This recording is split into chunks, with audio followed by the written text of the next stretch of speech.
हमारी मिट्टी पे अगर क्रिश्चियनिटी कब्जा करेगी हम उसको मारेंगे, अगर इस्लाम कब्जा करेगा हमारी मिट्टी पे, हमारे गांव की मिट्टी पे, तो हम उसको मारेंगे, अगर इस पे कम्युनिज्म हमला करेगा तो हम उसको मारेंगे, क्योंकि हम सिर्फ मिट्टी के सगे हैं मैडम, हमें अपनी जान की परवाह नहीं है। अभी अर्जुन कपूर कहते हैं कि अब जनता को सबक सिखाना पड़ेगा, जवाब देना पड़ेगा, चुप्पी नहीं रखेंगे। क्या किस तरीके से? क्या करेंगे मैम, वो लश्कर तैयबा ज्वाइन करेंगे क्या अब? हैं भाई, लश्कर तैयबा ज्वाइन करेगा जब भी सिखा सकता है सबक, तो अकेला तो हमने सिखा दिया उसको, अच्छा बहुत अच्छा सबक। दूसरी बात मैं आपको देखो पहले बताता हूँ, थोड़ी सी इंटेलेक्चुअल बात करते हैं। देखो ये जितना भी ये सारी चीज़ें गढ़ी गई है ना, ये आज के डेट में ना वर्ल्ड में ना 4 रिलीजन्स हैं बड़े बड़े, ये सारे कॉरपोरेट्स ने गढ़े हैं अपने व्यापार तंत्र बनाने के लिए। आप देखो आज की डेट में वर्ल्ड में 4 विचारधाराएं हैं। सबसे बड़ी विचारधारा है क्रिश्चियनिटी की, जो वर्ल्ड के 80 देशों में चलती है। दूसरी विचारधारा है इस्लाम की, जो 57 देशों में चलती है। तीसरी विचारधारा है कम्युनिज्म की, जो चीन में चलती है। चौथी विचारधारा है सनातन वैदिक व्यवस्था की। देखो सनातन वैदिक धर्म से मैं बिलोंग करता हूँ। हिंदू अंग्रेज़ों ने नाम गढ़ा था, मुस्लिम ये भी अंग्रेज़ों ने ही नाम गढ़ा था, और ये डिवाइड करने के लिए किया था आपस में। सनातन वैदिक सभ्यता हमारी थी, जो कि एक संस्कृति थी, जिस संस्कृति के अकॉर्डिंग हम सब चलते थे, जिसके आदर्श हुआ करते श्री राम, श्री कृष्ण और वो सारे देव, भोलेनाथ, आराध्य, जो भी जितने भी हमारे देव देवता हैं, जो भी आदमी जिस भी देव को पूजा करता है। अब इन्होंने छल के साथ क्या किया मैम, प्रिंटिंग प्रेस। आज़ादी के टाइम आपको पता है 250 साल, ये कहते हैं 250 साल अंग्रेजों ने रूल किया, हालांकि इन्होंने 250 साल रूल नहीं करा। इन्होंने सिर्फ छल से हमारे ही राजाओं को अपने साथ मिला के प्रिंटिंग प्रेस से किताबें छापनी शुरू कर दी। अब प्रिंटिंग प्रेस में इन्होंने जो लिखा ना, इन्होंने वो छाप दिया। ठीक है मैम, आज आप देखो, आज हम जितने भी भाई यहाँ खड़े हैं, अगर मैं किसी से भी पूछूँ ना मैम, वो श्री कृष्ण का क्या चरित्र दिखाता है, आप यूट्यूब खोल लो, आप टीवी खोल लो, आप चाहे किसी भी प्रिंट मीडिया को देख लो, श्री कृष्ण का चरित्र क्या मिलेगा कि हाथ में बांसुरी है, यूं करके खड़े हैं, और मैडम एक मक्खन का वो मिलेगा मटका, और उसमें बस वो मक्खन मारता मिलेगा, इधर उधर गोपियों के कपड़े उठा के भागता मिलेगा, या फिर बांसुरी बजाता मिलेगा। अब मैं आपको असलियत बताता हूँ मैम, यहूदी धर्म है एक, जो इजराइल में है प्रेजेंट डे में, ठीक है, वो मैम यहूदी धर्म जो है वो एक मिनट बड़े भाई, वो यहूदी धर्म सिनेगोग में वर्शिप करते हैं मैम। सिनेगोग में उन्होंने अपनी उनकी किताब है तौरा के साथ में उन्होंने मैम एक किताब रखी हुई है श्रीमद् भागवत गीता। यहूदी भारतीयों को संदेश देते हैं कि अगर तुमने ना जिस श्री कृष्ण को पढ़ा है ना, जिस गलत कृष्ण को पढ़ा है, उसकी वजह से आज तुम्हारे ये हालात हैं कि तुम पूरे वर्ल्ड के 150 से ज़्यादा देशों में थे, और आज तुम अपने देश के अंदर भी सिर्फ मात्र 19 राज्यों में बचे हो, क्योंकि तुमने सिर्फ मीडिया का माध्यम बना दिया भगवान को। मैम यहूदी कहते हैं कि 11 साल के बाद श्री कृष्ण ने कभी हाथ में बांसुरी नहीं उठाई मैम। 11 साल के बाद हमारे यहाँ ये हरामखोर धर्मगुरु क्या पढ़ाते हैं मैम, एसी कमरों में बैठ के सफ़ेद चादर ओढ़ के कहेगा 16,000 रानियों के साथ थी, कोई कहेगा 1600 रानियों के साथ था, कोई कह रहा 500 रानियों के साथ संपर्क बना रहा था। पुराण लिख दिए मैम, पुराण लिख दिया, उसमें कह रहा है वो कपड़े उठा ले जाते थे श्री कृष्ण, जंघाओं पे हाथ लगाते थे, अलग अलग जगह स्पर्श करते थे। मैडम सनातन वैदिक संस्कृति कहती है इस संस्कृति के अंदर मात्र 3 रिश्ते हैं सिर्फ, बेटी का, बहन का और माँ का। कोई भी नारी अगर मेरे सामने खड़ी है तो वो सिर्फ या तो मेरी बेटी है, या मेरी माँ है, या मेरी बहन है। तो जिस संस्कृति का पालन मैं कर रहा हूँ ना, उस संस्कृति का पालन मेरे देवता करते हैं, इसलिए मैंने उस संस्कृति का पालन करना शुरू करा था। मैंने ये कोई हवा में नहीं सीखी संस्कृति। श्री कृष्ण जो पालन मैं करता हूँ, जो काम मैं नहीं कर सकता अपने जीवन काल में, वो मेरा भगवान कभी नहीं कर सकता मैडम। इसका मतलब ये है कि ये किताबें गलत हैं, ठीक है, सबसे बड़ा शोध का विषय है। अब दूसरी बात मैम, आप एक बात बताओ, जितने भी दंगे हुए हैं आज तक हिंदू मुसलमान के, जितने भी दंगे हुए हैं मैडम, आप एक भी धर्मगुरु बता दो जो मरा हो, एक भी धर्मगुरु बता दो मैडम।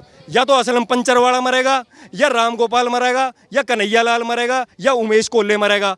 आप एक भी नेता का नाम बताओ मैडम जिसका बच्चा मरा हो, चाहे वो खुद मरा हो, एक भी नेता, एक भी धर्मगुरु मरा हो तो आप इनका टेस्ट ले लो। मैं नहीं कह रहा हूँ मैडम, जिस तरह सरकार यूपीएससी का पेपर लेती है ना, उस तरह इन सारे धर्मगुरुओं का पेपर ले एक, और उसके बाद जो पास होना उसमें उनने बैठाओ है। दूसरी बात मैडम मैं आपको बताता हूँ, देखो आप मुझे ये बताओ मैम, अगर मैं कोई भी मुसलमान है, हाँ भाई मुसलमान भी होंगे या सिख भी होंगे, ये उनको कहेंगे सेक्युलर है भाई। हमारा गांव मैडम देखो ऐसा, हम अपनी मिट्टी के रक्षक है मैम।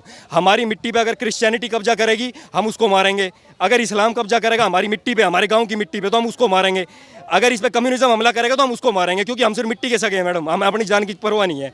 अब हमारा गाँव एकमात्र पूरे पूरे देश के अंदर ऐसा गांव था जिसने मेवातियों की बस भर के आती थी मैम नमाज पढ़ने के लिए। हमारे गांव की ज़मीन पे मस्जिद बनाने का काम चलने वाला था और वहाँ हमारे गांव वालों को दिक्कत हो रही थी मैम। हमने सारे लोगों को साइड करके हमने सिर्फ ज़मीन की लड़ाई लड़ी थी मैम, और हम 17 गाँव थे मैम।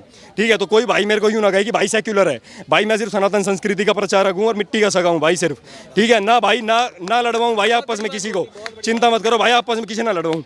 दूसरी बात मैम आप देखो अभी हुआ क्या था। अभी ये एक विवाद चल रहा था भोलेनाथ का, शंकर का, कि इन्होंने शिवलिंग को फुहारा बता रहा था, कोई कुछ कर रहा था और पूरे इस्लामिक वर्ल्ड ने फतवे जारी कर दिए थे ना मैम, फतवे जारी। अब मैम आप मेरे को एक बात बताओ, अगर ये भाई मेरा है, ये मेरा भाई है, अगर इस भाई को ये भाई मारेगा तो मैं इसके साथ हूँ। ठीक है, अगर ये भाई मारेगा तो मैं इसके साथ नहीं हूँ, तो मैं इसका सगा हुआ नहीं हुआ ना। अब आप मुझे बताओ, चाइना मैम, चाइना में एक इनकी वो रहती है, उसका क्या नाम है, चाइना में जो ये रहते हैं मुस्लिम उसका उइगर मुस्लिम्स चाइना में रहते हैं मैम। चाइना मैडम उनको सूअरों का मांस खिला रहा है, मस्जिदें तोड़ रहा है, धर्म की किताबें नहीं पढ़ने दे रहा, उनको अपनी संस्कृति के हिसाब से नहीं चलने दे रहा। मैम तुर्की का खलीफा कहाँ था, कहाँ थे? मैं नहीं कर रहा हूँ मैडम, आप सपोर्ट करो ना, आप हर चीज़ में सपोर्ट करो ना उनको। आपने अभी तो सपोर्ट कर दिया जब इंडिया की बात आई। अब मैं इसकी असली बात भी बता देता हूँ मैम आपको क्या है। भारत के लिए ऑयल और नेचुरल गैस का सबसे बड़ा रिसोर्स है अरब। ठीक है मैम, अब भारत में मोदी जी ने क्या करा, अब की बार नेचुरल गैस का और ऑयल का रशिया से लेने शुरू कर दिया नेचुरल गैस।